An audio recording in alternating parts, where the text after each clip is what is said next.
चौ बाबा हरदास राम जी की जय है। चौ बाबा गिला राम जी साहेब की, चौ बाबा कुंवर राम जी महाराज की।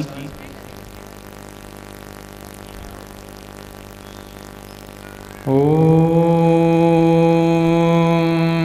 श्री युगल कमले चरणम्भ्यो नमः। ओम श्रीमते निम्बार्काचार्याय नमो नमः। ओम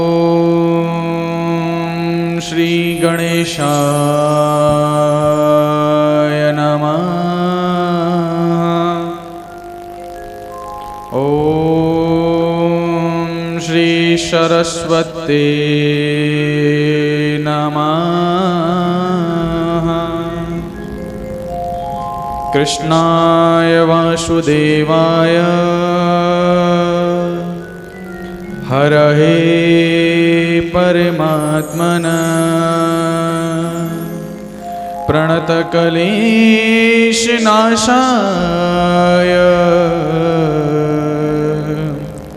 गोविन्दाय नमो नमः।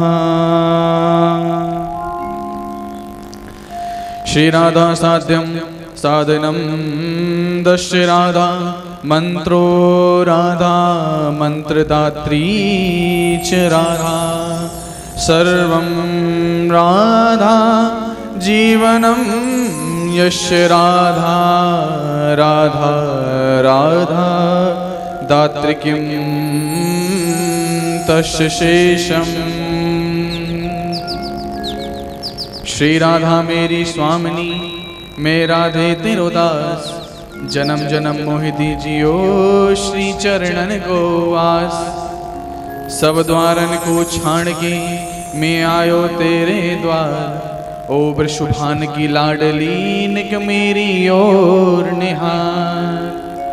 वरसाने की राधिका और नंदगाम के श्याम, उन दोनों के चरणन में मेरो कोटि कोटि प्रणाम। हे नाथ सब सुखी हों, कोई न हो दुखारी, सब हो निरोग भगवन, धन धान्य के भंडारी। सब भद्र भाव से देखें, सतमार्ग के पथिक हो, दुखिया न कोई होवे, सृष्टि में प्राणधारी।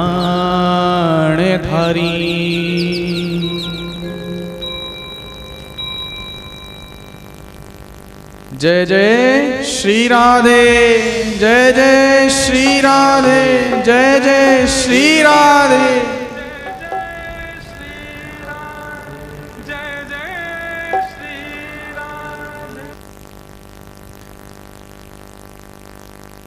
आज बड़ी पावन बेला है। आज बाबा गिलाराम जी की भूमि देवपुरी में बाबा हरदास राम जी की 33वीं वर्षी महोत्सव में हमें आने का सौभाग्य प्राप्त हुआ। ये बाबा की ही कृपा है, जो दिसंबर में भी आपके पास आए थे। दोबारा से बाबा का प्रेम इतना रहा, आप लोगों का प्रेम इतना रहा, आज दोबारा से आपके समक्ष हम बैठे हैं। भगवत चर्चा करेंगे, परंतु उससे पहले और इस अवसर को और भी खास कैसे बनाते हैं। ये नवरात्रि की पावन बेलाएं चल रही हैं। नवरात्रि यानी कि देवी माता को प्रसन्न करने के लिए, देवी माता को प्रसन्न करना है। देवी माता हमारे घर में भी विराजमान है। हमारी जितनी बहन बेटियां हैं वो सब देवी स्वरूपा हैं। उनका हमें आदर करना है। इसके बारे में थोड़ा सा सूक्ष्म में चर्चा आज करेंगे। इनके बारे में 9 देवियों के बारे में क्या क्या व्याख्यान हैं,